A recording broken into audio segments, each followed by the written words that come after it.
morning to all of you. Today we would like to talk about PT Summarize Spoken Text. Let's talk about some of the strategies and tips and how the marking criteria happens.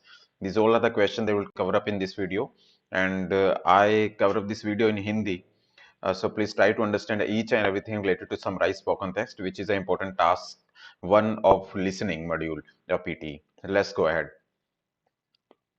तो PT के summarise spoken text के अंदर हम लोग समझते हैं आज कुछ बातें, किन चीजों को यूज नहीं करना चाहिए जब हम समराइज स्पोकन टेक्स्ट का यूज करेंगे। समराइज स्पोकन टेक्स्ट की मार्किंग किस तरह से होती है, इस चीज को समझेंगे।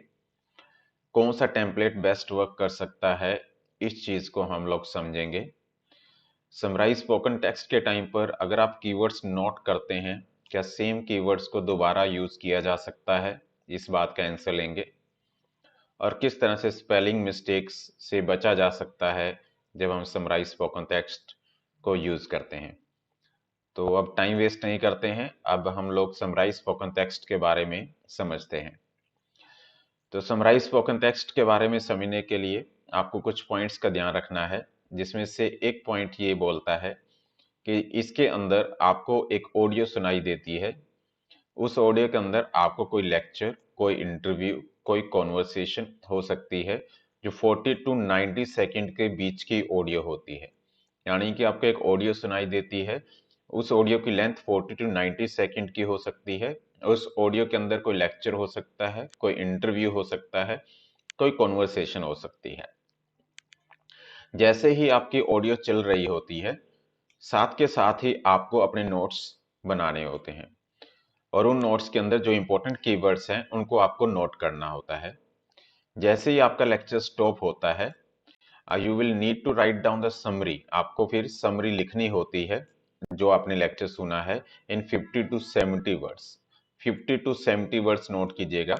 50 टू 70 वर्ड्स में आपको समरी लिखनी होती है। You will have only 10 minutes. आपके पास सिर्फ 10 मिनट होते हैं इस टास्क को कंप्लीट करने के लिए। और you will get around 1 to 2 summarise spoken text. अगर पीटी के टेस्ट की बात करते हैं तो इसके अंदर 1 to 2 समराइज स्पोकन टेक्स्ट हमें देखने को मिल सकते हैं और इसकी स्कोरिंग हमारी लिसनिंग एंड राइटिंग दोनों के अंदर कंट्रीब्यूट होती है। तो ब्रीफ कर रहा हूं कि समराइज स्पोकन टेक्स्ट के अंदर एक ऑडियो आपको सुनने को मिलेगी, 40 टू 90 सेकंड की रिकॉर्डिंग होगी। जैसी रिकॉर्डिंग चल रही होगी, आपको साथ साथ नोट्स मेंटेन रखने होंगे। उन नोट्स के अंदर आप कीवर्ड्स को नोट करेंगे और उसके बाद उन कीवर्ड्स की हेल्प से आप 50 टू 70 वर्ड्स का सेंटेंस बनाएंगे। वो सेंटेंसेस हमारे मल्टीपल हो सकते हैं, यानी कि एक से ज्यादा सेंटेंस बना सकते हैं, लेकिन टोटल लेंथ जो काउंट होगी हमारे वर्ड्स लिमिट की 50 टू 70 वर्ड्स होगी। 10 मिनट का ये टास्क होगा और 1 से 2 हमारे पास समराइज स्पोकन टेक्स्ट एग्जाम के अंदर आते हैं। इसकी स्कोरिंग हमारी लिसनिंग एंड राइटिंग के अंदर दोनों के अंदर कंट्रीब्यूट होती है।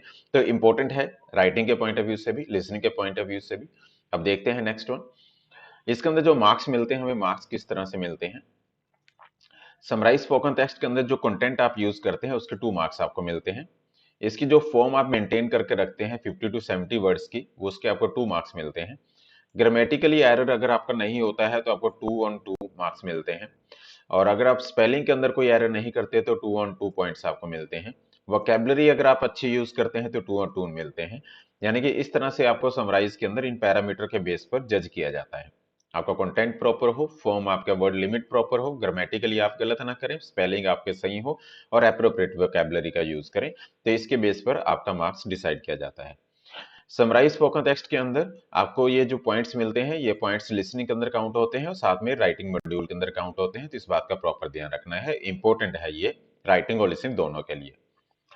ये हमारा जो टास्क होता है, इसके अंदर जो कंटेंट होता है, इसके आपके 2 मार्क्स तभी मिलते हैं जब आप उसके अंदर जो भी मेन पॉइंट्स हैं उन सभी मेन पॉइंट्स को आप लोग मेंशन करते हैं, साथ में उसकी जो एसेंशियल स्पॉटिंग पॉइंट्स हैं, हर मेन पॉइंट्स को कोई ना कोई स्पॉटिंग पॉइंट स्पॉट कर रहा है, उन पॉइंट्स को मेंशन करते हैं, तो आपको 2 on 2 मार्क्स मिलते हैं।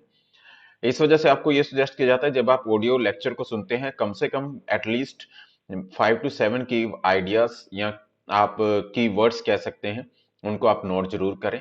अगर आपका कंटेंट रेलिवेंट होता है तभी आपको मार्क्स मिलते हैं। अगर आपका कंटेंट बिल्कुल इरेलीवेंट है तो आपको you will get zero in overall task. तो आपका कंटेंट ही अगर आपका गलत होगा तो आपको पूरा टास्क के ही 0 मार्क्स मिलेंगे, यानी कि दूसरे जो पैरामीटर्स है उसके भी मार्क्स काउंट नहीं हो गए अगर आपका कंटेंट भी पुअर है, अगर आपका कंटेंट रेलिवेंट नहीं है, जो आपने सुना है वो नहीं है।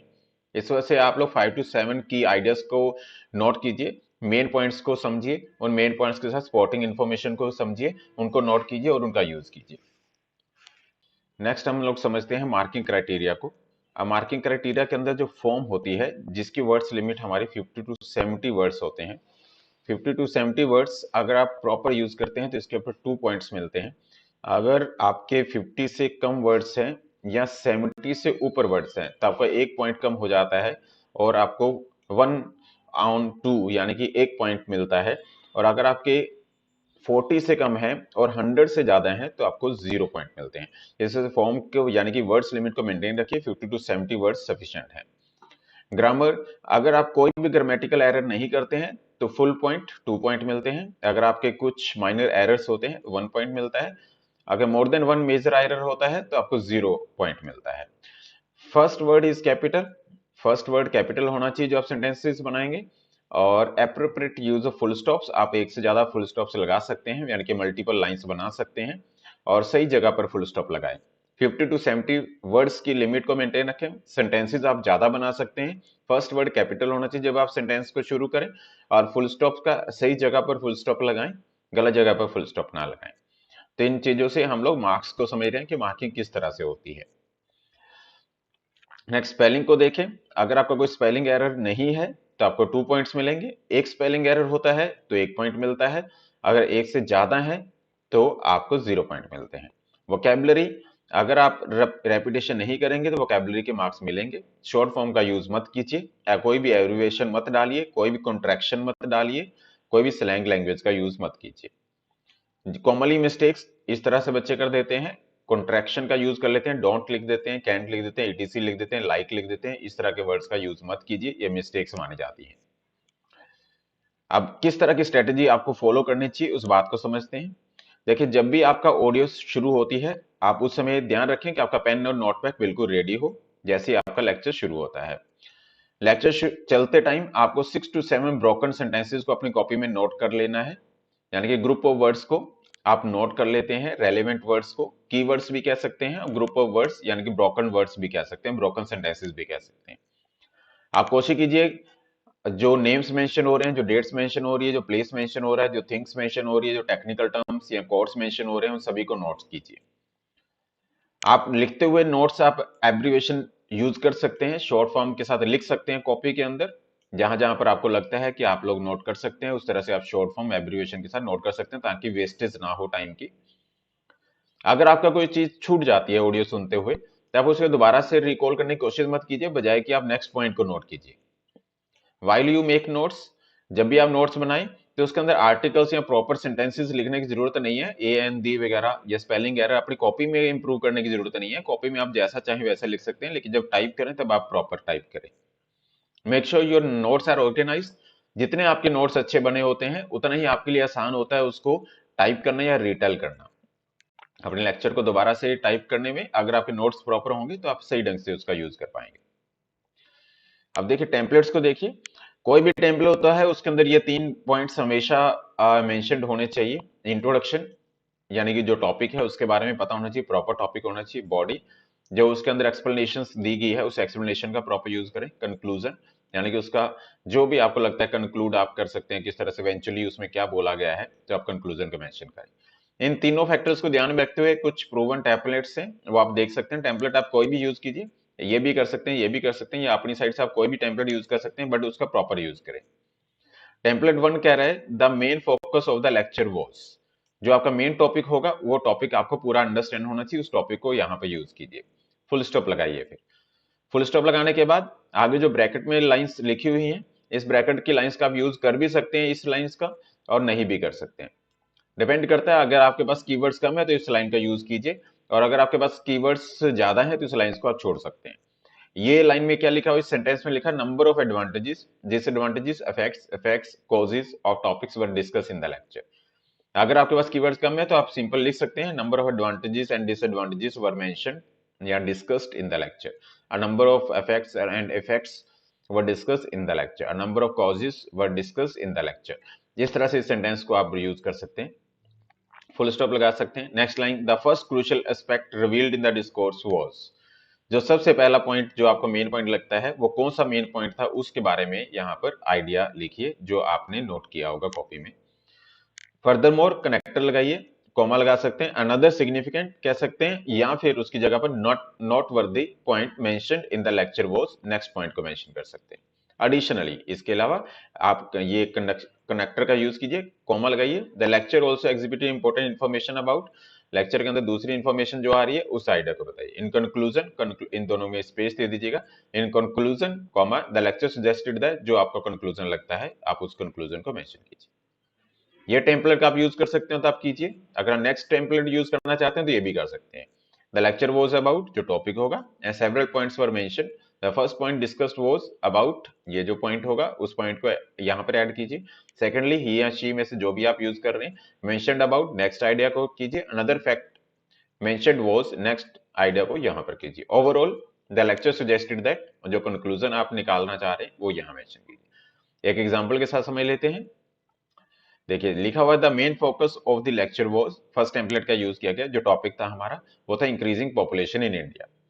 इंडिया हमारा टॉपिक नहीं है, टॉपिक है हमारा पॉपुलेशन इन इंडिया, यानी कि जो पॉपुलेशन बढ़ रही है, इंक्रीजिंग पॉपुलेशन इन इंडिया।